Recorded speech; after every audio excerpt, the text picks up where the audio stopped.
Ladies and gentlemen, welcome to Nom Talk Network's broadcast, show of Nom Talk Review, where we talk about the most recent movies or classic films celebrating a landmark anniversary, and we give them a popcorn rating out of 5. Tonight, we are going to be talking about something new that came out recently. It is Thor: Love and Thunder, the most recent film from Marvel Studios, starring Chris Hemsworth. I am joined tonight with my guests, Bill Waters, Marianne Butler, and Derrick Murray. Thanks so much for joining us today. This is my first time with you guys. I'm nervous. I found out you guys were from NerdBot and stuff, and I'm like, oh, okay, like, thanks for no warning. But we can do this. I'm a little nervous, but you're worthy. I'm totally worthy. I'm totally worthy. Kenji, you are absolutely invited to the orgy. It's okay. It's okay. You're good. You know, as long as Zeus wants me at the orgy, I'm so happy.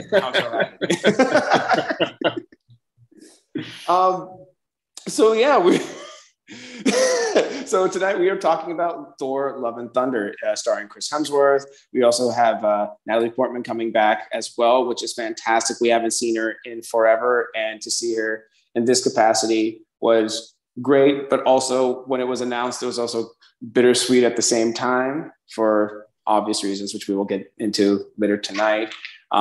We also had Christian Bale playing Gore, the God Butcher, who, of course, I don't think Christian Bale has really ever done a bad performance. I mean, even since Newsies, he's always given a stellar performance. So, let's get on with it. I suppose we should be talking about a little bit about the popcorn rating system. So on Nom Talk Network, we basically give it a 1 out of 5 popcorn rating. 5 being, this is fantastic. Go see this. Tell your friends, tell your family. I changed my religion because of it. And we also have 1 popcorn for, if we mention this ever again, I swear, like, things are going to happen. Bad things. So with that being said, I would love to hear your guys' popcorn rating. Marianne, let's start with you. What was your popcorn rating for this?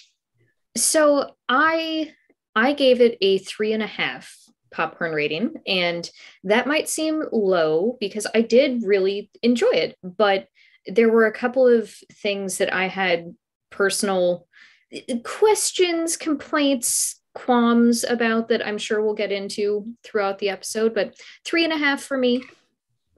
Awesome. And Mr. Bill, how about you? 3. I got 3 nice, healthy, full popcorn buckets for me. So, yeah. Awesome. We got it. And Derrick, how about you? Yeah, I'm gonna agree with Mab. I gave it a 3.5. I gave it a 3.5. And I'm actually pretty sure that Mab and I will probably have pretty overlapping things that we found a little jarring in our qualms. And you know, generally, I had a good time at the movie, so I agree with her as well that like it does feel low, but like 4.5 just feels way too high. But then like 2.5 to 3 it's just like it's right there in the middle where it could be great, but it's not at the same time, but it's not bad. Like I don't know. I've been really struggling with this movie since I saw it, actually.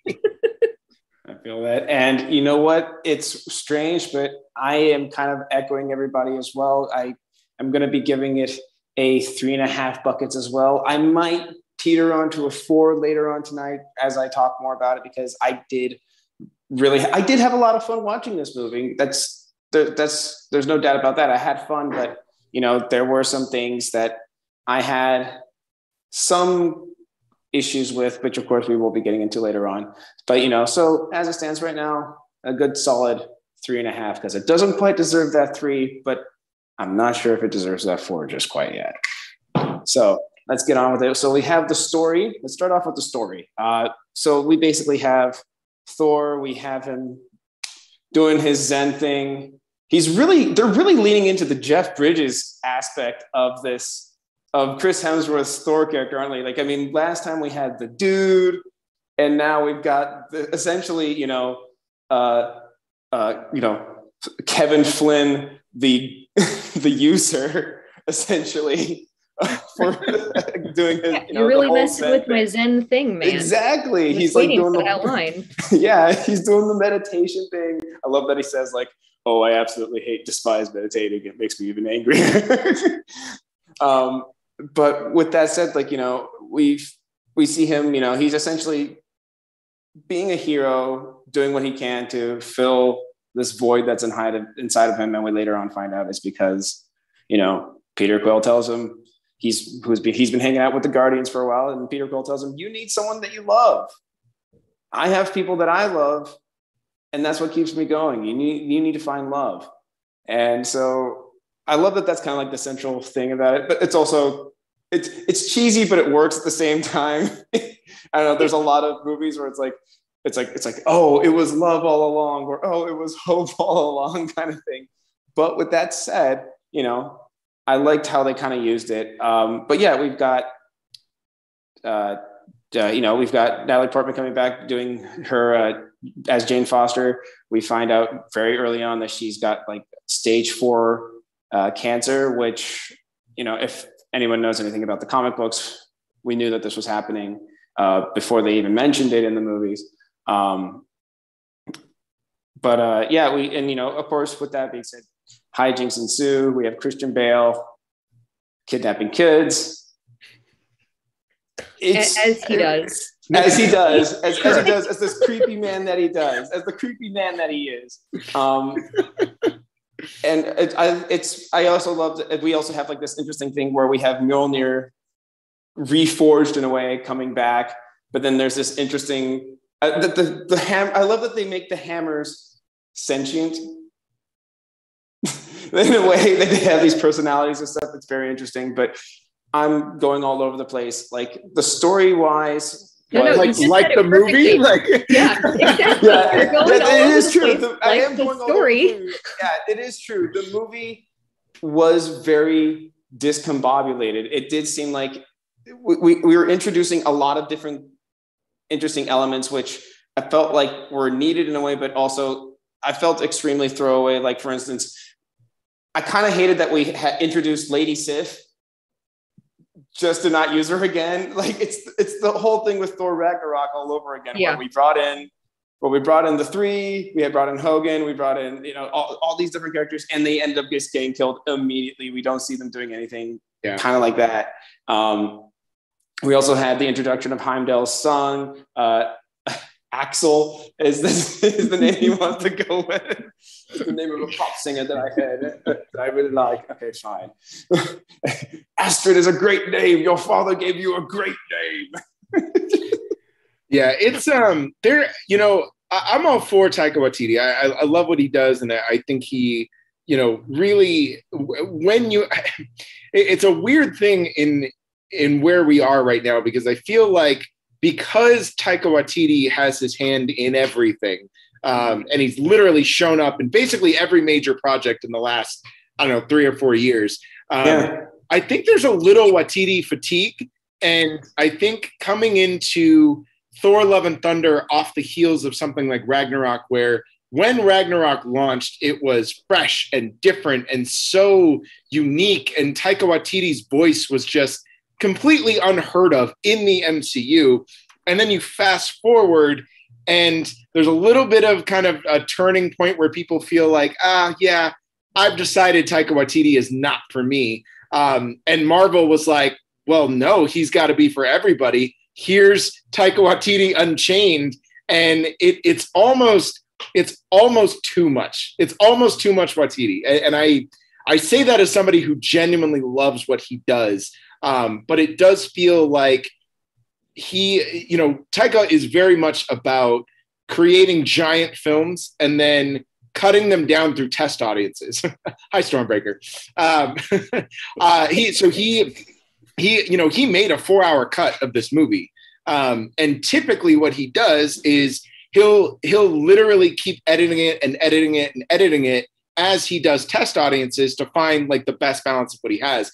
I don't know that he got that kind of leeway as much as Marvel kind of gave him the reins.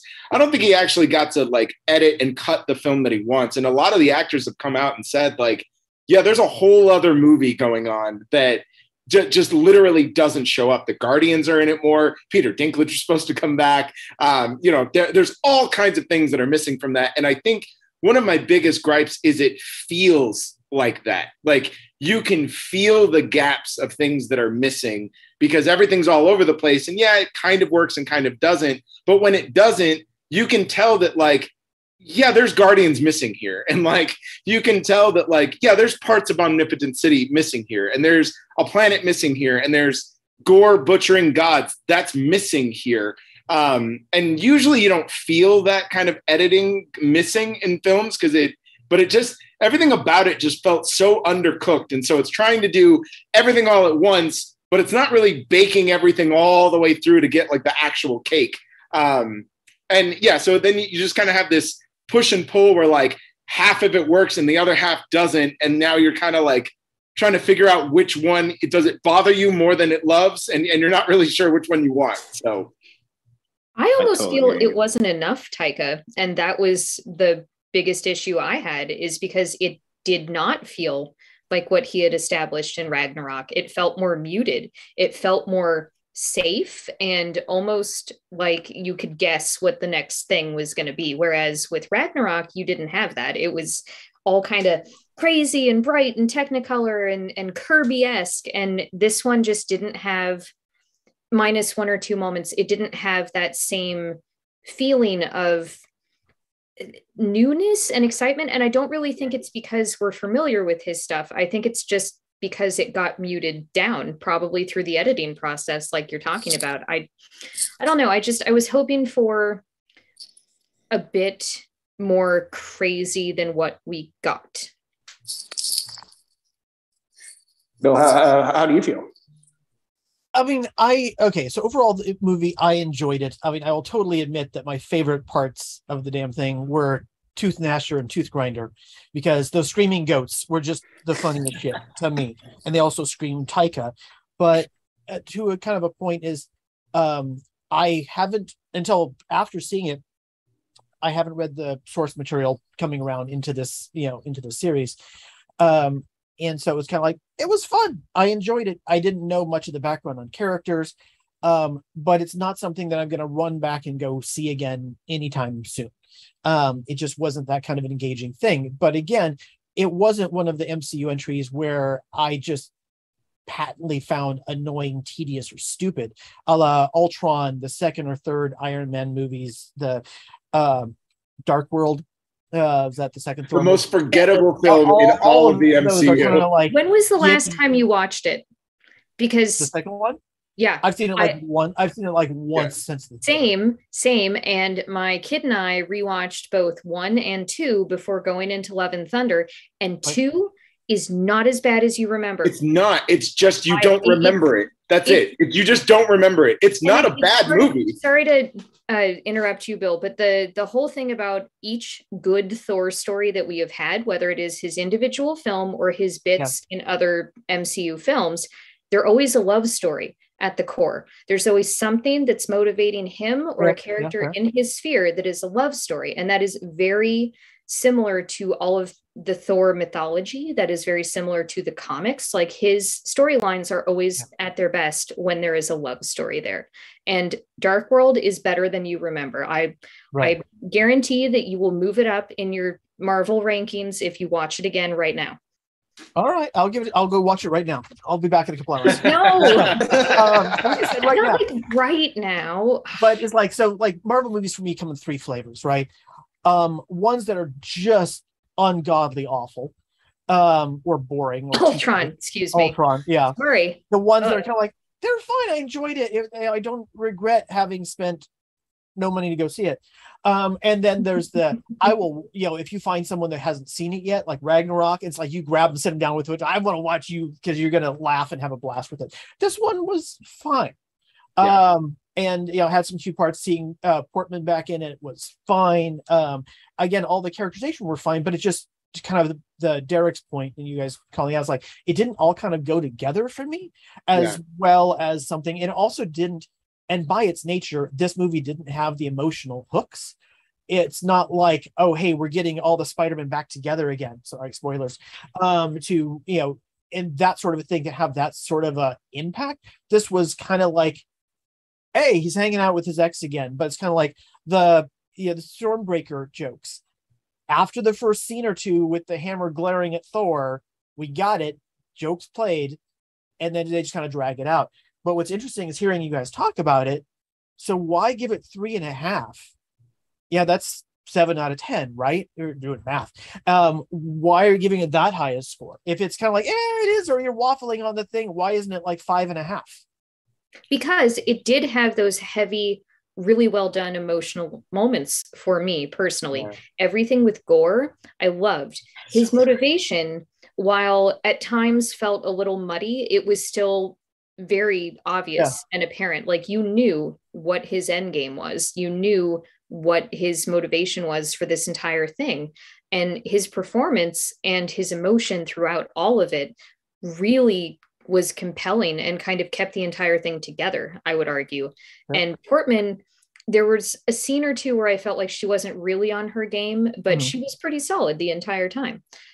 So there are definitely moments in here that I think are worth giving it that extra 0.5 point, if not a full 1.5. Whereas I do have some problems. Things like Taika promised us we were going to get Valkyrie's search for a queen in this film. During the initial press for this film, Taika promised us that we were going to see Valkyrie find her queen, that it was going to be the king finding his blah, blah, blah, blah, blah. Yeah. And we didn't get that. We never got, like, Valkyrie saying that she had a girlfriend who died is not the same thing. And that upsets me to no end. And then Bill and I had talked about this previously amongst ourselves, the fact that Mjolnir reforms for Jane after Thor tells it to. So does that mean she was actually worthy on her own? Or does that mean Mjolnir only did it because Thor told it to? And that changes the entire thing for me on a personal level, where it's like, why wasn't she worthy on her own? Yeah. Like that's bullshit in a way. I love you, Taika, but that's bullshit. And why was that not thought about? I think my 0.5 point comes from a lot of that stuff where it's like, when I talk about things being half baked, like I'll give this analogy. I love cookie dough, right? Cookie dough is like delicious, right? It's so good. But really what I want from cookie dough is the chocolate chip cookie. Like, I want to see how the chocolate chip cookie comes out. And for me, I feel like Thor Love and Thunder is just this giant wad of cookie dough, which it's great to eat and it's so much fun. But after you get through half of a Toll House roll, you're like, okay, but I want a Toll House cookie. So you're still getting a lot of what you want, but there's just that little, it's just not baked. Like, we didn't turn this movie up to 350 degrees and give us the full cookie. And so my hesitation in giving it a higher score is because all of that stuff is missing, but I know that all the framework is there. And so that framework is enough for me to give it a 0.5. And then also, honestly, one of the biggest reasons I'm giving it a 0.5 is that black and white scene where they go. That is some of the I have long lambasted Marvel for their horrible special effects, which they have no excuse for, because you can literally print money at any time. So pay your visual effects people better, treat them better, and give us better special effects, because that first scene where the god lifts up Gore and it's all just completely digital and it looks absolutely awful, and they're not even moving, and they have the bendy like I was like, what are you doing? Like, you are Marvel, you own the world, and this is the best you can get out of here. So it pisses me off. I hate that. But they do have a notorious reputation for being very difficult to work with if you're a VFX artist. Like, and all of that came out for sure. Well, not only that, you can also see that at the very end credits too. Like, I don't know if you saw, but there was like, usually you have like maybe like 3-4 VFX houses in the end credits. I almost saw like 6 or 7 VFX houses in this thing, and there were small VFX houses too. Like, there were like maybe 5 people per all house. who are probably specialists in what they do. And I will say that I felt like the shadow creatures and monsters and that black and white scene looked fabulous. They looked so good. Wonderful. So good. I mean, you can't get any better than Shang-Chi for me as far as like Marvel Studios effects, because I thought that movie was amazing. And this is right up there later on in the film. Like, that opening was a little rough, but it gets really good VFX wise. Well, it actually makes you wonder if that's partially, if there was a lot of like last minute changes that had to happen. Like, because like, as we said, like Taika originally said, there's going to be a 4-hour cut, which who knows, that search for the Valkyrie's search for a queen is probably somewhere in that 4-hour cut. Release the Waititi cut. Which apparently he's not going to do. He said no because apparently he said, I know, he won't. Okay, let's be clear. That's actually all kind of a misnomer because there is not a 4-hour cut of it. It's a director's cut. It doesn't exist. It's a work print. Yeah. That was just the work print. So they threw everything. Just because we know that doesn't mean that the buzzword is necessarily wrong. Because the average person does not know the difference. And so don't be elitist, dear. Plebs are dumb. But the main thing is to remember that now everybody thinks that there's like a Snyder cut sort of thing of everything. And it's just not the case. A work print is not the same. And so there's going to be a lot of stuff out there. That doesn't mean that, this is kind of interesting in that we haven't really heard a lot of instances where Marvel has really gone back and pushed back on the director and had them recut, redo, reshoot, things that. It's not like Warner Brothers, where they're trying to They just don't talk about it as much because that's exactly what happened with Scott Derrickson in Doctor Strange. And that's the reason why he did not direct Doctor Strange 2. So that's not true at all. But that's after how many bajillions of movies, relatively speaking, they don't fiddle as much. But why did they think that they're going to everybody who directed after Avengers? Like Joss Whedon, aside from everyone knows how I feel about him, he kind of fucked everybody else over that came after him. Like there had to be a very different relationship between directors, producers, editors, and Marvel after that. Yeah, I think as much as I agree that I know there's not an actual 4-hour, just because you filmed 4 hours worth of stuff that you gave to an editor doesn't mean you have a 4-hour movie. But I do think that this movie suffers tremendously from being edited down a little bit too much. And you like I said, you can feel the gaps, like, the Queen and the Guardian. It just, how do you, I'm fine with Waititi not being interested in, the three and Lady Sif. Like he made it very clear in Ragnarok that he does not give a shit about those characters at all. Like not even a little bit. Yeah. He doesn't, even in this movie, he makes sure that he doesn't care about them because they don't even have names in this movie. Like he goes out of his way to point out that he has no interest in those characters. I'm fine with that. But like, you cannot claim to be in tune with your fan base and then cut out 15 minutes of film that you have with the Guardians. Like, how do you think that we don't want the Asgardians of the Galaxy for longer than 6 minutes? Like, why bring them in at all at that point? Like, they were so wasted, and it just, I don't know. That kind of stuff just frustrates me because I know that there's stuff there. I know that it's there. They've all said that it's there, and it's like, you're cheating us out of things that could have been great. Yeah. Can we start calling it the Donner cut instead of Snyder cut? Because Donner did it first. That's for you, Bill. It does feel better. It does feel Donner first, then Ridley. Then we can eventually get to the Ridley twice because Kingdom of Heaven also. And then, later on. Yeah. You're muted, dear. The De Lauzirika cut.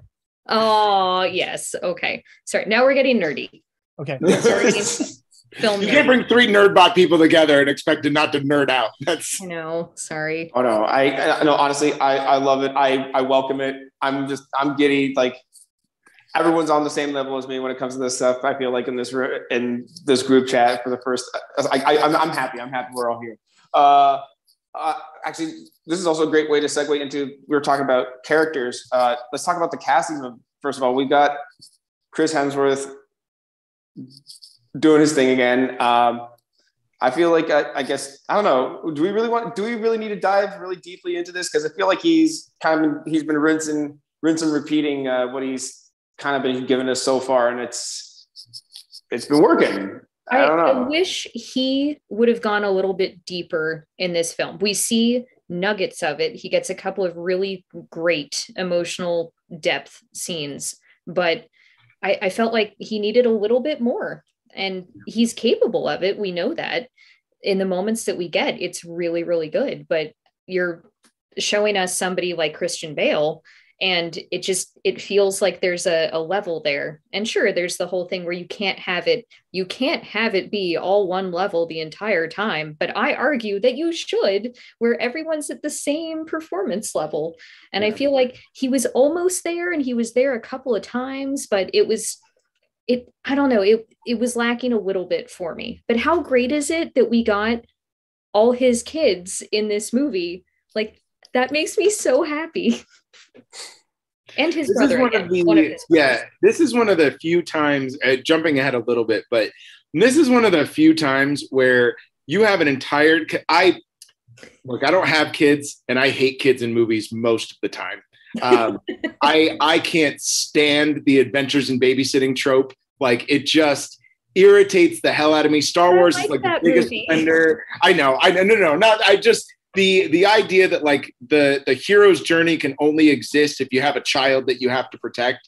It drives me nuts. I can't stand it. It grates on me, and everyone does it. Star Wars is the worst, and Marvel kind of moves towards that direction sometimes too. So, but I thought as soon as he gave these kids powers, I was like, this is going to be awful. And I genuinely loved it. Like, it was just the right amount of absolute ridiculous insanity that I wanted from this movie from start to finish. And I was like, yes, give me more child powers of Zeus killing shadow monsters with stuffed animal bunnies. I am so on board for this. But yeah, I thought that was great that, like, the kids were in there. I thought they did a really good job. And yeah, I mean, Hemsworth's relationship to Thor is so strange, because we've seen so many different iterations of him. We've seen him go from Thor 1 and 2, where he's, kind of miserable, and it really limits the range that he has, and he doesn't like doing that. And then you get this brilliant breath of life in Ragnarok, where it's like, oh, this guy's got chops for days. Like, he can just slay scenery with improv and comedy, and he's charming and he's fun. And then you go into all the Avenger movies after that, and he's got this beautiful blend of absolute dude love ridiculousness to, I was just rewatching Infinity War, and that scene with him and Rocket, and he's just having this, he's like one sentence away from an absolute God breakdown. And he's absolutely amazing. He's incredible. And I wished for Love and Thunder that we got a little bit more of that balance, because you're right, Matt, they give him a number of options to be able to tap into those things, but he's not quite at that level where, like, when he needs to be silly, he can be silly in the right doses. When he needs to be serious, he doesn't really go to the level that, like, Christian Bale does. And I don't think you necessarily need to, but at the same time, you kind of do. Because the one time where everybody's on the same page is when Christian Bale is chewing through scenery, basically taunting all of them individually and wrapping them in the shadow realm. That to me was like, that is the pinnacle of all of their performances at that point. Like, everybody's in sync. Everybody's on tune. Christian Bale is just having a goddamn blast being horribly sadistically sinister. And it's wonderful. And I love the comedy and I love all of that, but every time it got deeper, I wanted it to go to that level every time, and it just doesn't. So. Oh, I agree. I totally agree. Bill, how about you? What are your thoughts on Chris Hemsworth's performance in this movie? Oh, he's fine. I actually think he's progressively kind of like settled in to playing Thor over the time, so he kind of embodies it more and more. I'll actually, touch on, amongst the various Chris's, Star-Lord did not look good in this. He's been losing weight off of it, and it's not looking particularly healthy on him of a sort. And also with everything else is kind of seeing him bouncing around and him kind of playing the slightly,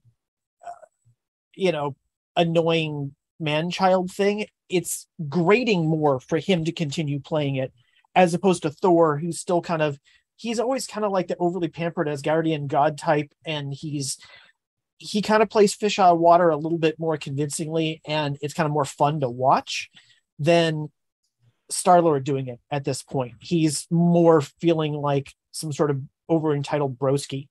And that's kind of starting to wear a little bit. It's like, it was odd seeing the Guardians and I'm like, I'm not really caring much about it. Rocket and Groot didn't have much to say, so it's like, what else? But as far as Thor himself, he's fun. That's it. And I will say, like you mentioned Rocket and Groot, like I was surprised because I'm a collector of action figures and stuff. I actually usually have a big collection behind me, but Groot was one of the figures that they came out with. So I thought, like, man, is Groot going to be like a huge part of this adventure? That's going to be awesome. But no, they just kind of put him there because, hey, did you miss him during that 2-pack? It's okay, we got you. But it's essentially but it is interesting that progressively now, granted, Marvel has done it a couple of times where they've put things in trailers to intentionally mislead. Yeah. Like they did with Infinity War. And so like that is like, you got, instead of what they're showing in the movie was Hulkbuster as opposed to, back and forth what was there. This one, there's to the point of your, amount of footage that was shot, there's whole chunks in the trailer that are never in the movie. Yeah. And it can be even like the Thor turning around, kind of wandering off kind of in plus with Stormbreaker. And so it's interesting kind of seeing this was the first time it wasn't really a bait and switch. It was more just, no, that just part's not here. Yeah. No, I totally agree. Like it makes you wonder. Just, I really would love to see just some of the scenes that did get lost. Because I mean, I will say, like, I know I'm kind of jumping back a little bit, but I was surprised when I saw that it was like an hour and 56 is I think the total runtime of the movie, which I think that is like the shortest. Movie that we've had. Marvel movie, man. It's a short Marvel movie. It's like, honestly, I didn't even have to pee afterwards. Like, that's how short the movie was. Like, usually by the end of it, you're like, oh my God, at the end of Batman, oh my God, was I dying. But like this time it was a relatively short movie. So yeah, like that was just, I would love it's to so see strange for like me, man, because I'm with you on that one. It's so strange though, because I am such an advocate for shorter films. I've been saying it forever. Like, stop with the 2-hour plus movies, give us a nice 90-minute breeze by. And then this one I was like, no, wait, where's my 2 hour and 15 minutes? Where's my 2 hour and 30? What's happening? I'm missing stuff.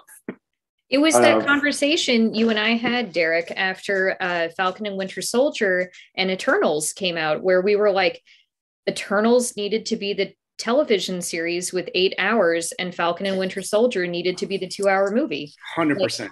100%. It all has to do with editing. Like, sure, you can have a really great story and a really good director, but if your editing is not sharp, if your editing is not progressing the story, then it can drag, or it can feel too short, or it can drastically change the enjoyment factor of the film. At least for me, that's how it is for me. No, absolutely. And I completely agree. And this movie is somehow simultaneously underwhelming and overwhelming at the same time, which is a weird thing to say, but it definitely fits both of those categories for me.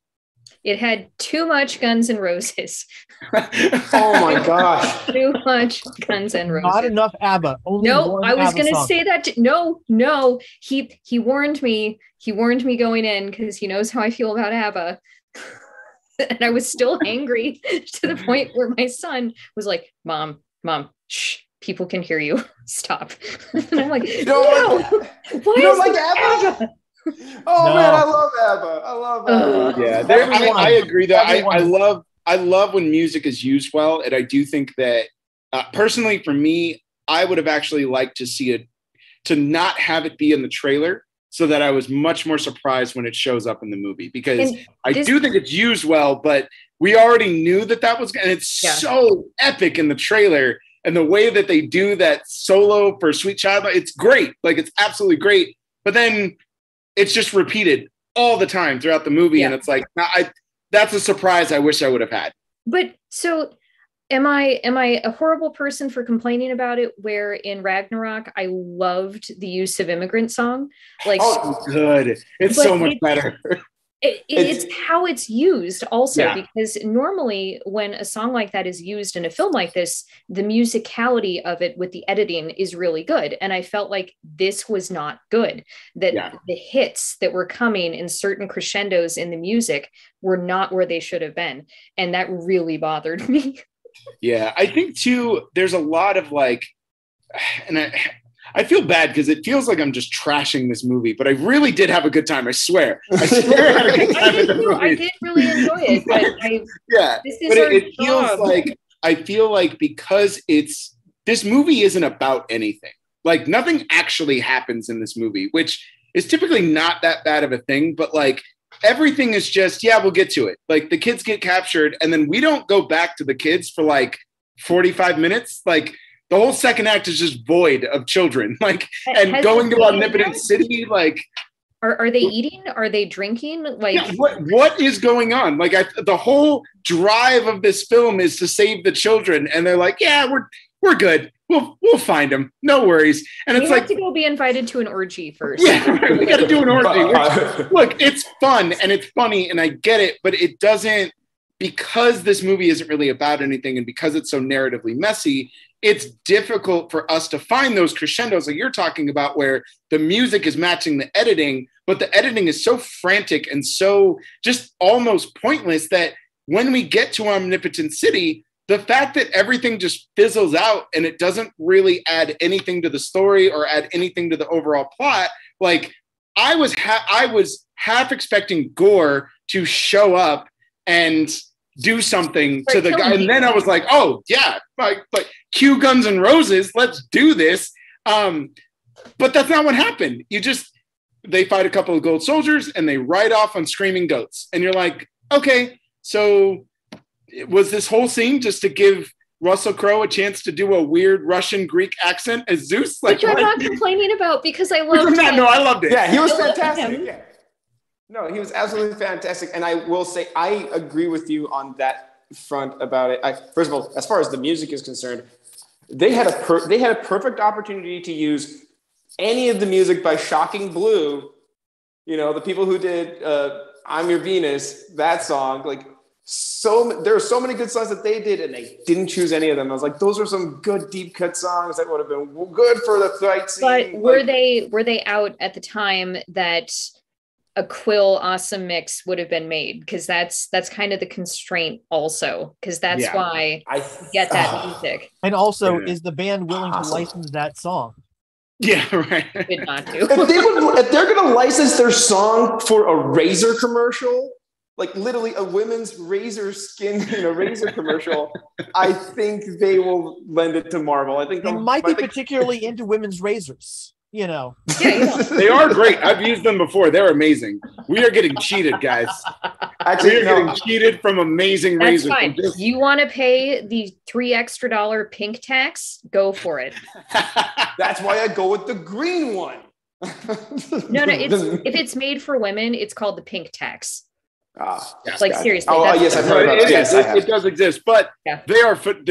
Has nothing to do with anything. But they are phenomenal razors. Like, men's razors can suck it. If we tie it into Old Spice, Old Spice, it kind of counts, since the other Hemsworth has been doing Old Spice commercials. As the stunt Thor. So it kind of. Wait, is that what's been? Okay, I was actually wondering if there have been any Old Spice commercials, because I was like, I have been seeing almond commercials. I have been seeing McDonald's commercials, but I have not seen any Old Spice commercials. First of all, I think they need to do actual Old Spice commercials with Tessa Thompson as Valkyrie. No, it's stunt Hemsworth. It is the Thor we get in the drama group doing the commercials. Oh, is it Luke? Is it Luke Hemsworth? Yeah. Oh my God. Yeah. And just completely off topic, never forget that Liam Hemsworth was almost Thor. Oh, yeah, that's right. Chris was not the first pick. Chris did not do well on his audition, and Liam was in the final, I think it was like the final 3 or 4 people, and Chris didn't think that he was ever going to get it. And something happened where none of the other candidates really nailed their final audition, and they brought Chris back in. And so we almost had a very, very young Liam. That would have been, I don't think Liam's got the charm capacity of Hemsworth at all. It would have been different. I'm glad they went with Chris. He doesn't necessarily have I don't think he necessarily has that Viking physique. Well, Chris didn't either. Chris didn't either. Watching his transition from because I just watched parts of like the first Thor, and he is small. Like I'm not small. He's a big guy. Like, don't get me wrong, he's a big guy, but like, compared to where he is now, like that man has spent the last decade and a half packing on muscle. Yes. Like it is ridiculous how much muscle eyebrows. That man is packed on. Yeah. Because let's never forget that Thor 1 did not have eyebrows. That's right. They were like blonde bleached, right? They were bleached blonde, and Yeah, God, that was so weird. I want to, and I don't know if this is off topic or we're moving on to something else, but I want to talk about the underutilization of Tessa Thompson, who is my queen in my heart. I love her. There is nothing she does that is bad. I have followed her career for a while now, and she is just, man, we do not deserve her. And I could not believe how underutilized she was. Like it irritated me to my core because and every time she's on screen, I'm just like, yes, where is more of this? Why are we taking her out of the fight? Why are we limiting her screen time? And she brings out the best of Natalie Portman, honestly. Like, I don't actually find the banter between Chris and Natalie that good, honestly. I don't think he brings out the best in her. I think when they're having their more serious moments, I think that's when they shine the best. But in a lot of their comedic stuff, I didn't really feel landed. I didn't like a lot of the catchphrase conversations they were having. But every time she paired with Tessa Thompson, I was like, yes, give me this buddy cop movie I didn't know I needed. Like, give me the Valkyrie Mighty Thor Disney Plus series, because I am signing up today for that. And yeah, it just seemed such a strange thing to underutilize such an amazing character, especially coming off the heels of something like Ragnarok, where she just literally explodes onto the scene and is just one of the best parts of that movie. Like, she's absolutely wonderful. Mm-hmm. And the fact that Taika Waititi was like, yeah, she's all right. And I'm like, what, are you high? What are you doing? I mean, probably. Yeah, well, yes. Probably. But that was also a very big disappointment for me going in, because again, we'd been told all this stuff about how her character was super important and that we were going to get this whole other story about her quest, and we didn't get that. And I'm still mad about it. Like, I'm hoping we get more focused on her eventually, but I was disappointed. Yeah. No, I agree. We didn't get enough. I feel like there was a lot of, I don't know. This movie definitely just ultimately felt like made you wanting more. Not to mention, I feel like because, I feel like we've kind of been conditioned to like our superhero movies being at least 2.5 hours long. So like the fact that we didn't get a 2.5 hour movie, I feel like there's a lot of stuff that we're missing that we could have seen. Like, we got glimpses of the story that we were supposed to be getting with Tessa Thompson's Valkyrie. Like, she, gives like that very, very sexy, kiss on the hand to one of Zeus's ladies. Loved it. Before she, loved it. I was so on board. I was like, take that somewhere, please. I know. I was really hoping we were going to see more of that. Like with every planet that they go to, like that joke of like, what was it? The gun, the brother gun with the fin on his head right now, the one that keeps getting married on every planet that he goes on. Oh yeah, why didn't we have that with her? Like, why we? I mean, maybe not potentially getting married. Can do that. Yeah, if Jacqueline can do that. And then we get that whole little vignette of Thor having multiple women across the galaxy. Why can't Valkyrie have that too? I know. I think that would work. I think, and honestly, with the way that you find out how she lost the character, it's kind of, it wouldn't be unheard of for someone after going through a loss like that to go on a streak like that. You know, but instead, she kind of goes the comic book Tony Stark route where she's just drinking nonstop. Like that's how she's finding her solace. And I don't like that that's what they chose for her. And I understand why they did it in Ragnarok, but she deserves more. The character deserves more. And she was revitalized after Ragnarok. Like she was, you know, she was running away from her past and she was burying herself in a bottle. And then when she finally gets called back to Asgard, she finds her purpose. Like she finds what she wants and she no longer really has to do that. And she's no longer that person. And I feel like there's a story there for her here where she takes on the mantle of king and she's running New Asgard and she's bored. She hates it. You see her in the meetings, just like dying. Council meetings. And so she's bored. And it's like, and there's a line in the trailer and I just heard it and I'm infuriated that it's not in the movie, but she has a line where she shouts, "This is the greatest day of my life." And why is that not in there? Why do we not have this beautiful trajectory of her being bored as hell as the king of Asgard and then getting called back into the fight? And she is a warrior. Like everything about her is a warrior. And so her being revitalized by being back in the fight and just loving every second of the battle, like that's a whole story that you can flesh out without taking time away from anything else. And they just kind of were like, yeah, we're not interested. It's like, but why? I'm interested. No, we definitely got cheated. Honestly, I would have also, I personally would have loved to have seen more scenes between Christian Bale and Chris Hemsworth, because there were moments where, I mean, not just, where they weren't just, you know, hitting shit between, you know, against each other, you know, like where they actually shared a scene. Because I feel like certain, you know, sometimes, you know, when you have an actor who has the potential like Chris Hemsworth to go certain places, you know, we got to see it in the final moments of Gore and Natalie Portman's character. Spoiler alert, by the way. I completely forgot to mention this review is spoiler ridden. Oh, sorry. And but like in those moments, like I wish we had just some more dialogue moments between the two of them. Like, you know, and I feel like, you know, like you said, with having Gore attack Omnipotent City, like I actually thought that was going to happen. I didn't think it was going to be this battle that ended up happening to us. First of all, with the battle that we ended up getting, it's like, Thor, based on what we've seen, you're more of a god butcher than Gore. We've heard about this guy, but we've literally seen you just murk like half of our people. Like we saw you try and potentially murder Zeus. I just felt like there should have been more of a chase at the end. Like, I mean, I don't know, like if you just killed the head honcho, wouldn't you? I don't know. I feel like there should have been a much bigger sequence, which maybe was ultimately cut.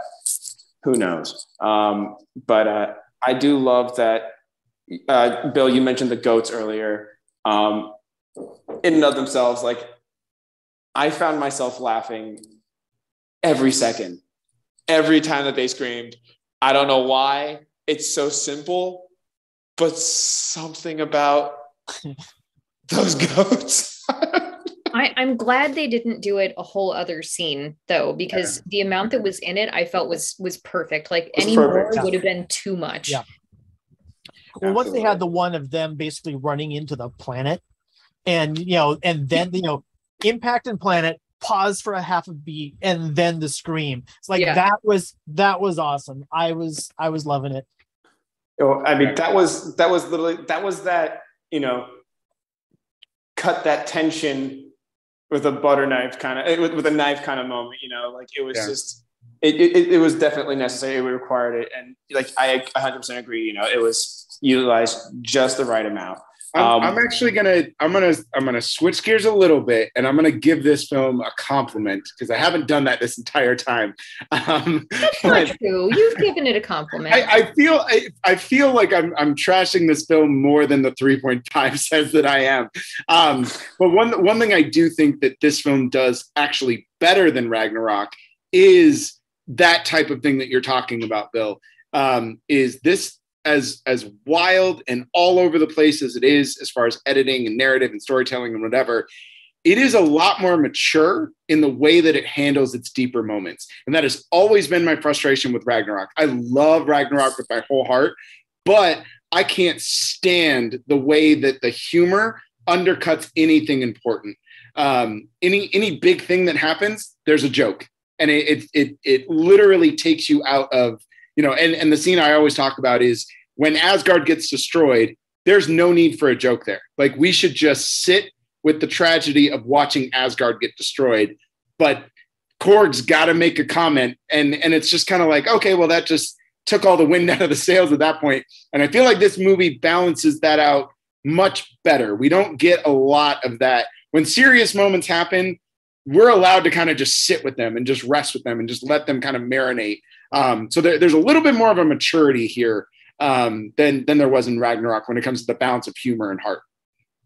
Oh, I agree. I will say, like, speaking of like that balance, I felt that it was well done. But my girlfriend, actually, who isn't a big Marvel person, she isn't into the mythos as much as I am. She actually, first of all, really appreciated that there was like that recap, because she kind of was like, wait, what do I need to know going into this? And I kind of was going, well, do you need to see Thor Ragnarok, or do you need to see Infinity War? And before I could even give her an answer, we ended up having to see the movie. But she really appreciated it. But one of the things that she was actually really surprised about was the fact that the cancer storyline with Jane Foster.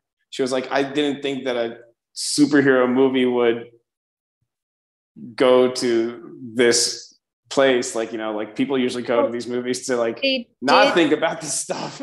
They did in Guardians of the Galaxy. Like, did everyone forget about Quill's mom? Because that is a gut punch, that entire sequence. Like, that was one of the beautiful, emotional, very truthful things that James Gunn brought to the MCU, was that whole sequence. And I've seen a lot of people talking about this use of Jane Foster and her cancer, just going, wow, this is so brave that they put this in there. And I'm like, really? Because we've had this. Like, we have had this before.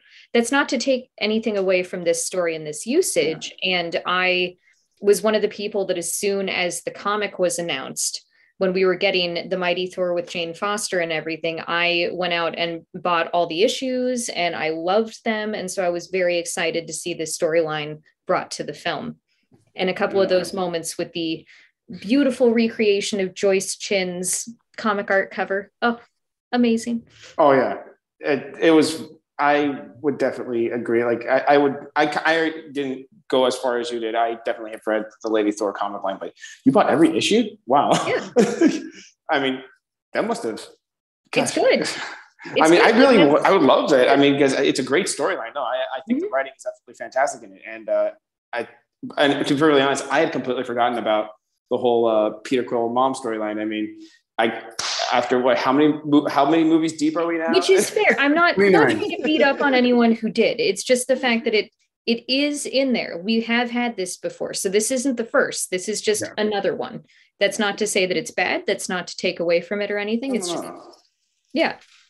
Absolutely. No. I will, you were talking, I would love to praise the fact that we do have, that we did get to have the younger Hemsworths, not just Liam, but we got the little Hemsworths. We got two of Chris's sons. They both play young Thor in that beautiful montage flashback sequence where we do see him in his classic comic outfit, which was so great. And I'm like, no, why can't we have more of that? And then Gore, the God Butcher's daughter, is played by Chris's daughter, and that was pretty awesome.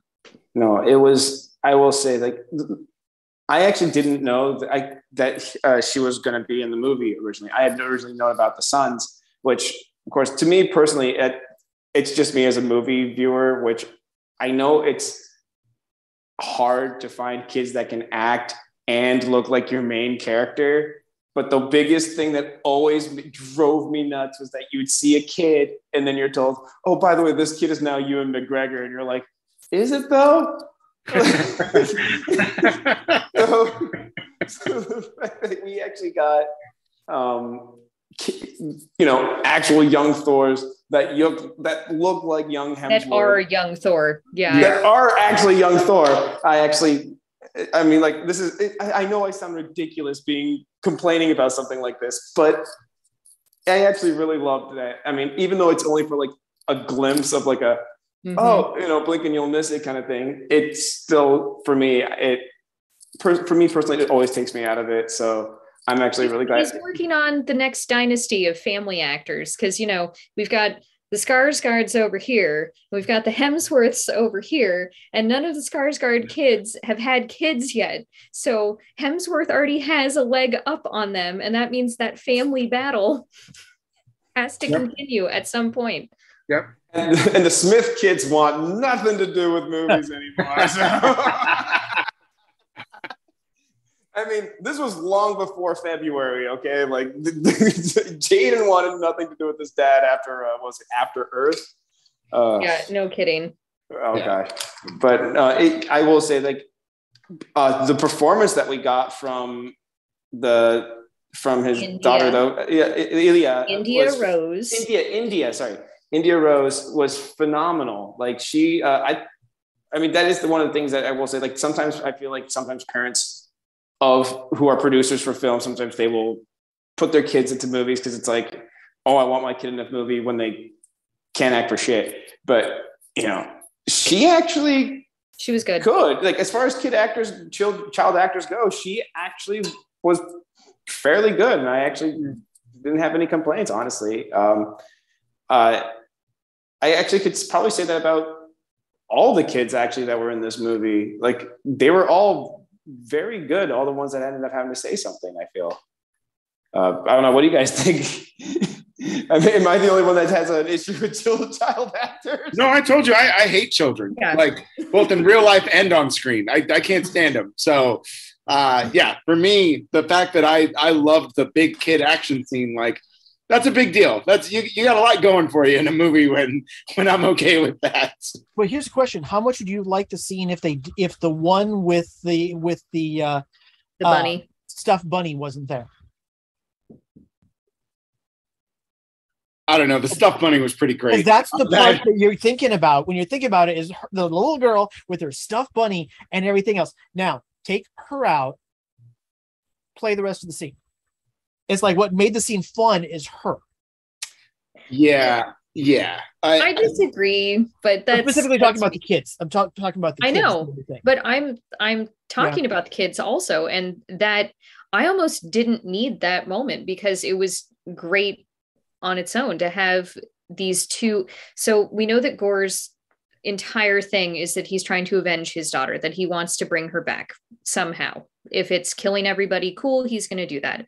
But having the thing that leads to his eventual downfall being an army of kids, I felt was a really nice poetic turn. And the fact that we know that Thor is kind of like, kids, I don't know about that. And here he is using this resource he wasn't expecting to do this thing. I enjoyed it. And I don't think that the bunny being there really made it better for me personally. Cool. I will say it's very interesting that Thor is able to kind of reason with Gore in a way.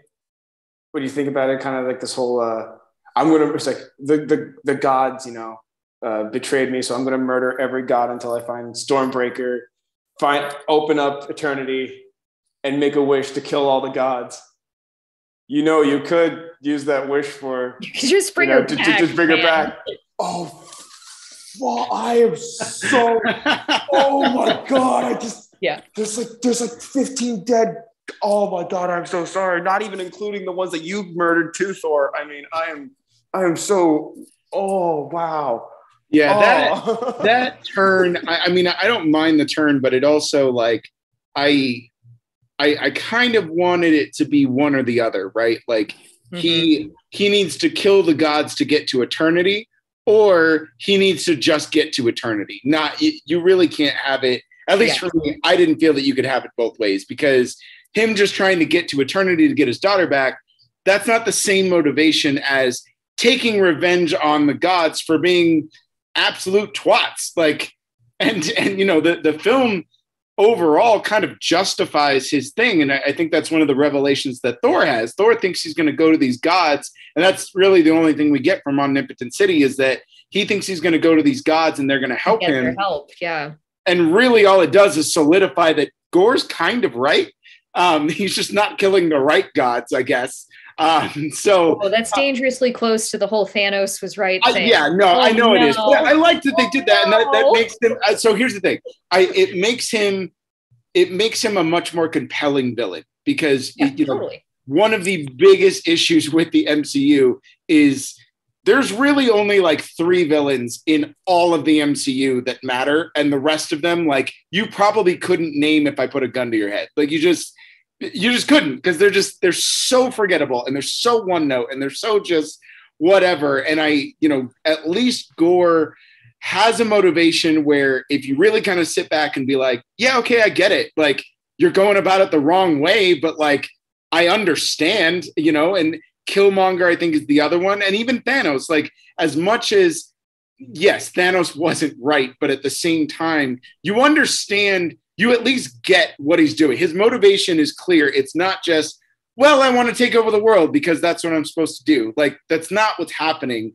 And I think, I think the emotional moments hit at the end, but at the same time, it does feel like all of his motivations change, because then all of a sudden it's like, oh no, by the way, I need Stormbreaker to get eternity and get my daughter back. And you're like, but what did you kill all the gods for then? Like, that's the thing. If Gore had just said to Thor when they meet, hey man, can I borrow your axe to go get my daughter back? Thor would have been like, fuck yeah, let's grab my axe and let's go. We're not friends right now anyway. Take him. 5-minute movie done. That's it. Like that. Yeah. That did bother me, and that's one of the big reasons why I haven't given it a higher score, because there seemed to be some issue with the thought process, with that being the end-all motivation here, because it's like, he knows that he can ask a wish if he gets to eternity. He knows that. He knows he can get one thing, whatever the fuck he wants. How is the thing he wants not getting his daughter back? Like, if that's a motivation enough to make him kill gods, which is supposed to be impossible, then why is that not the thing? And we get it twice. I think that it's mentioned that the Necro Sword does start to decay its host. Whoever is using it will start to get the darkness. They'll start to go a little crazy.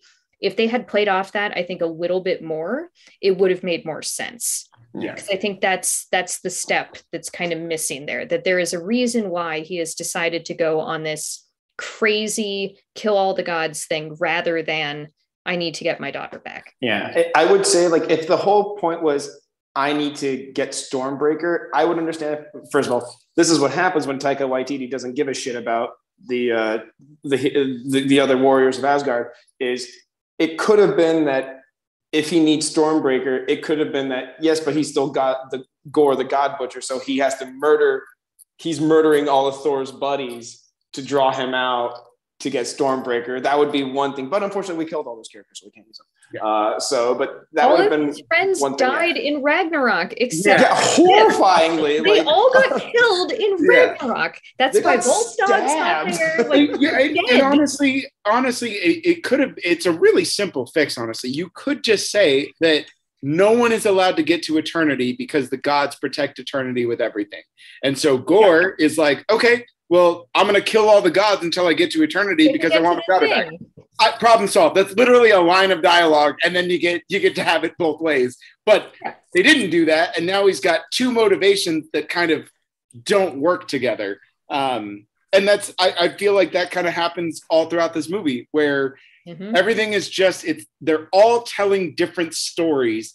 And especially when you talk about gore and you talk about Christian Bale is not in Thor: Love and Thunder. He's in a different movie, and they just transported him over into this thing and like fit him in here somewhere, because he is operating on a level that no one else is on. I love when we get to see him like this, when it's slightly unhinged, slightly maniacal. And it's been a while since we've gotten a performance like this from him. So it was really nice to get that. Yeah. I mean, we have Christian Bale and Ethan Hawke both playing villains in the MCU right now. Like, that's amazing, and kind of a wealth of riches. Yeah. We're spoiled for choice at that point. Mm-hmm. Yeah. All right. I'm actually going to take a quick look at the chat, and it says, because we've got GZ Doctor for GZ Doctor for EV. I guess I don't know how to.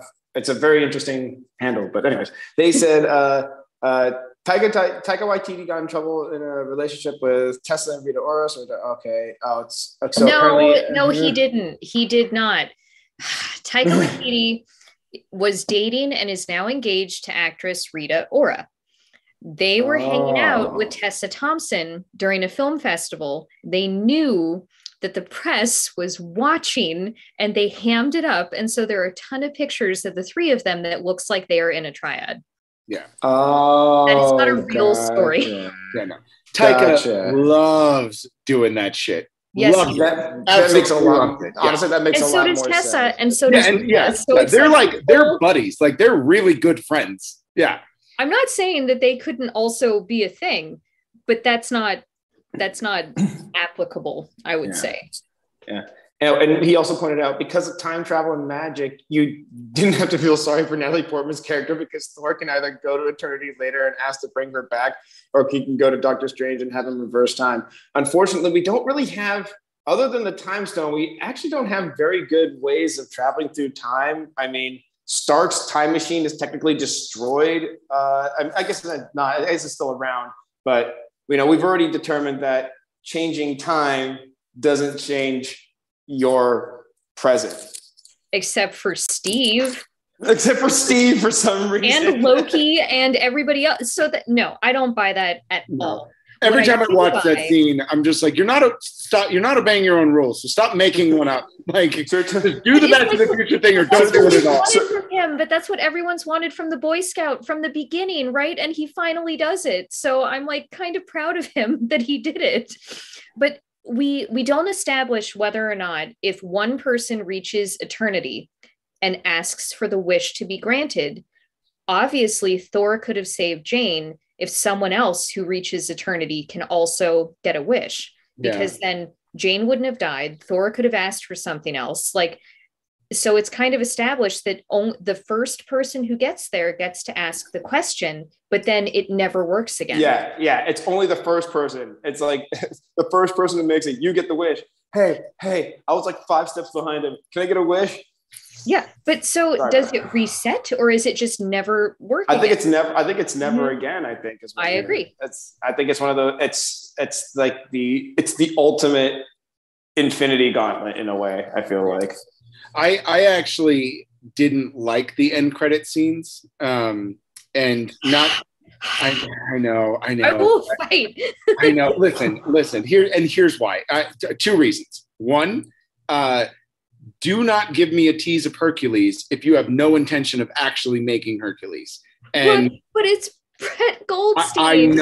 I know, and it's like, it is a dream. I'm not saying it's bad, but I am not 100% sure that that's ever going to happen. We literally don't know, and honestly, the likelihood of it actually happening, slim to none. So, well, wait. So here's the most amazing crossover. So they can make the Hercules movie, right? But when they dovetail it in, it's the Disney Hercules live action. So now you're bringing in we are all of supposed to Disney be getting into a the live action MCU Hercules. because they're supposed to get a live action Hercules, so they could actually key everything in one fell swoop. I mean, look, I'm on board. I'm on board. Just don't tease something you have no intention of doing, especially when it's that good. You mean like fucking Howard the Duck? Because I'm still mad. Yes. Bring him back. Yes. We were supposed to.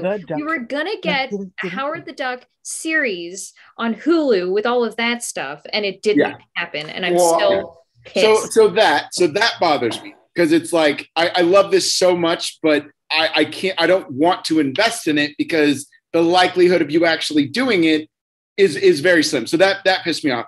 But then the second one, I don't think we'll get him in his own film. I think we will see him again, but I don't think he'll get like a solo thing. And I'm fine with him just like, if you're going to make Thor 4, right? Thor 5. Thor 5. Thor 5. God. If you're just going to Fast and the Furious this guy and just make him your staple, that's fine. Family, come on. Dominic Toretto's just got a major boner. Calm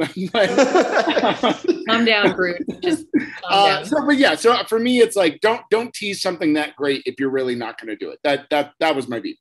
And then the other part is, if you're gonna bring her back and you're gonna bring Natalie Portman back for a one and done to be like, look, we're gonna close out the arc. We're gonna give you everything you wanted. She's gonna be Mighty Thor. It's gonna have this great meaning. Just let that be the case, because the idea that Valhalla exists and she's there, and then we got Heimdall, and it's like, are you really? You're just. I know that we've got the multiverse and the time travel and all that kind of stuff, and we can do whatever we want. We can bring whoever we want back, but it's like we're the comic book stuff is only the source material. We're not going to hit the reset button, and I don't want to see any of these people again. Like, if you're going to give her a send off, just give her the send off. Just let her go. Listen, I can't think of anything worse than them finally doing Secret Wars and Robert Downey Jr. showing up in Secret Wars. That to me is like, I'll be stoked about it and I'll love it, but I will leave Marvel forever at that point, because I will not love it. Just move on. Just move on. That's the whole point of this phase, is that we're moving forward. So opening the door to be like, yeah, but we can go backwards if we want. It's like, no, I don't want that. So just shut it down. Just shut it down. So you didn't like Tobey Maguire and Andrew Garfield in the No Way Home? No, I did. But I did. They that's a one-off. There's a difference. Yeah, that's a one-off. Like, that's a Garfield Spider-Man was totally dead. In all of our minds, we killed it decades ago. Oh, poor Garfield. I love him so much. You can still, but thing is, with Secret Wars, if you're playing with multiverse, you can have the characters jump in. But what you're talking about is have your version of whatever the character is. Their struggles or sacrifice, whatever it is, have it be worth it. They died for a reason. Let them be dead. You want to give me another? Yeah, we all know, wink, wink, it's the same actor, whatnot. But let my version of that character be. Yes. All right. Yeah, that's what I want. I'm done with that. Yeah. I totally. I'm fine with you utilizing the multiverse however you want, but exactly because if you don't do that, then there's no stakes. There's nothing for me to invest in, because anything that happens to anybody doesn't matter. Yeah, that's why. Sorry, go ahead. I was just going to say, that's why I was glad that they did not do anything where they brought back Black Widow, because again, her sacrifice, that was a whole big thing. And I kind of dislike that they kind of sort of brought back Gamora with the multiverse stuff, because that just, it doesn't work for me on a level of, we just had these characters go through this huge emotional punch, and now what was the point? Like, why do that? Yeah. Why is Gamora? What was the reason that there used to be an author that used to write books way back when? Martin is his name. He hasn't written in like 50 years, but really his stories are moderately okay. But what was the whole point? He would kill fuckers and they'd stay dead. Yeah. And it was great. And that was the whole thing. Unless you're Beric Dondarrion and Jon Snow. Yeah. Yeah, that's true. That's but true. it's like, or Catherine Stark for that matter, I guess. When you actually kill characters, it makes it meaningful. It makes the whole thing have punch. Mm-hmm. Yeah, I agree. And if you're going to have the occasional one-off that might, trickle back to life, it's usually best when there's consequences. Yes. So, what was the most impactful thing in the entirety of the series run of Buffy was Mom outside the door.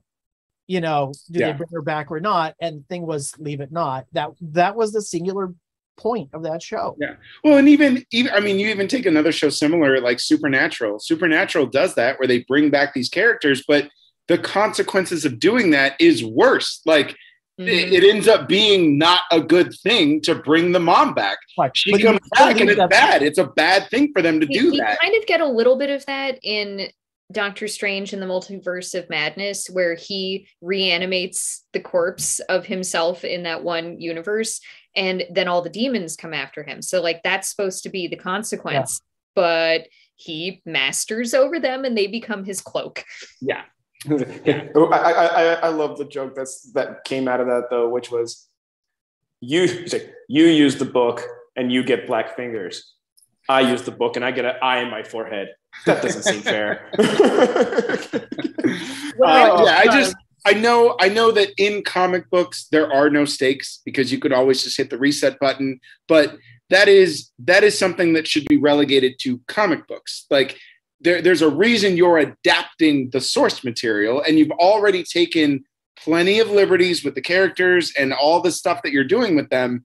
And that's one thing that I'm just very adamant about. Like, I'm fine with you resetting every few years in the comic books and just, revamping it all, because that's just the nature of comic books. I don't want that in my movies, especially if you're trying to sell me a 30-year movie span of 90 movies that all connect to each other. Like, everything has to keep moving forward, and opening the door to like letting anybody come back whenever they want. It really does ruin the consequences, and then nothing matters. What I would have loved in that scene where Jane goes to Valhalla is, I love seeing Heimdall again, but I would have preferred it be Odin meet her, because we know that Odin did not like her. We know this. Again, if you go watch Dark World again, you'll see all of that stuff. And that's what I would have loved if he was the one to meet her. She's kind of in awe of everything. And he says, let's talk, you and I. Something like that. Just something very, okay, fine. You're here. Clearly you have done something right. And that's it, because that makes it very kind of open and shut. Doesn't leave it open to interpretation of, oh, they're coming back. Just open the Bifrost and go into Valhalla and take whoever you want. Like, okay. No. Actually, I love that. This is actually would be a great way to some of these things, like things that we would love to change. Marianne, you said you would love to change that ending. Actually, but if there's one thing that you could change in this film, what would it be? Actually, overall, just to make it better for you, just if there was just one thing that you could change, what would it be? I wanted Valkyrie to find her queen. That's what I wanted. I wanted Valkyrie to have a love interest. I wanted that journey. I wanted a bit more redemption for her, because we had it already, and now she's king and doing all the king stuff. And why can't she also have her hero's journey built into that? Like that's what I wanted. Yeah. Derrick, how do you feel? If I had to change one thing, because I feel like there's a lot of them, but if I had to change one thing that I think really would have done it, I honestly, just more Gore the God Butcher. I just think that character, you have such a compelling villain, and you have on paper and with the actor that you have one of the better villains in the MCU, and shortchanging him and making him do all of his best stuff off screen. To me, that's something I would have much rather have had. I could honestly deal with the lack of Guardians and all the other things that might have bothered me if we got more of, what Christian Bale was bringing to the table, because every time he showed up, I was like, oh my God, please don't stop this. Like, you are so amazing. And I am literally terrified, and I want more of it. So yeah, I would say more Gore. Absolutely. Phil, how do you feel? I would have made this a 6-episode limited series. let it flesh the rest of the way out, because with everything that's been talked about and touched on, there's much more to really do it without making it feel like a Swiss cheese story. You needed to finish fleshing out individual pieces so you can explore these things, because you couldn't go segueing off into random other queens and all this other stuff attached with and not have to trim something else off. So that getting the case, let's just make this, and Disney's always doing shitty too short of episodes anyway. So like 6 40-minute episodes, carve it up like that. This thing has a nice, relatively short act structure to it going through the film. You could have made it nice individual pieces and then let it breathe. Would have done that approach. I like that. I like that suggestion a lot, actually. No, actually, honestly, like I feel like a parrot just hearing everybody and their things. It's like, yeah, no, like I agree. Yeah, no. Yeah, no. Like, yeah, we needed more of Valkyrie. Yeah, no, I agree. We needed more of Gore. And yeah, I agree. This would actually work better as a 6-part series. Like, I actually agree on all fronts. Like each one of these, it's like, it makes I can't argue with your argument. Like, it's 100% right. And I guess just to sound a little bit different, I wish they used slightly different music, I guess. I don't know. I was on an episode of Basic Binges last night. We were talking about the season finale of Stranger Things, and that was like 2 of the biggest complaints that I had with that series are kind of the same ones I had with this film. So I think Movie Bob even talked about it, where he said he had to watch Thor: Love and Thunder twice because he had to make sure it wasn't a Jack Black movie, and he had to make sure that Jack Black wasn't in it. And I was like, yeah, no, that's actually a pretty good description of the music and tone of everything in that regard. Yeah. No, that's yeah. He's one of my. He's like the god of my reviews. I love everything he does. He's the best. Yeah. He's so good. I love him so much. I watched his review before I saw the movie because he didn't do the spoilers, and he said that, and then I watched it. And I was like, yeah, no, that's 100% right. I will say I love that we were actually able to come together and talk about this movie. As much as we were dunking on this movie, there is a lot of stuff that we also were able to find that we enjoyed. And I'm glad that we all got to share that. I am so glad you guys were able to join me. Where would our viewers be able to find you guys on the social medias? Marianne, where can we find you? I am editor-in-chief for nerdbot.com. So that's where you can find me, nerdbot.com. Awesome. Derrick, where can we find you? Yeah, I mean, you can find me on social media at DRock Comedy. That's DROK Comedy on Twitter and Instagram. You can just look me up on Facebook as Derrick Murray. But yeah, nerdbot.com, greatest website in the world. Read Nerdbot. There's always new stuff out there. But yeah, you can find all kinds of reviews and things on there from me and from us. So awesome. And Bill, where can we find you? Why Break a Trend? You can find me at nerdbot.com. And next week, find me running around San Diego. Yeah, oh, that's right. Yep, that's right. We'll all be there for different reasons, doing different things, actually. Everyone but me. Oh, man. I really wanted to go this year. Like, I feel like this year would have been like the year it would have been pretty easy to go. But, so go. Yeah, well, now it's too late. Why is it too late? I mean, I'm pretty sure the tickets are sold out now. Pretty sure. Hold that thought. We'll get that.